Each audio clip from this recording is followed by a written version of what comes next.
কি পরিমাণ সম্পদ থাকলে একজন মানুষের উপর যাকাত ওয়াজিব হয়? কিতাবে লিখেছেন ঋণ এবং হাওয়ায়েজে আসলিয়া। ঋণ এবং কি হাওয়ায়েজে আসলিয়া।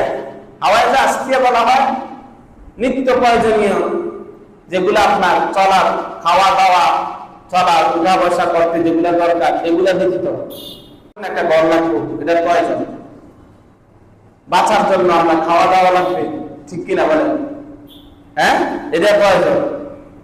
পড়ার জন্য আপনার কাপড় লাগবে, এটা কি প্রয়োজন? এরকম নিত্য প্রয়োজনীয়, অতিরিক্ত নিত্য প্রয়োজনীয় সম্পদ থেকে অতিরিক্ত যে সম্পদ এবং আপনার ঋণ আছে, ঋণ দেওয়ার পরে যে অতিরিক্ত সম্পদ থাকবে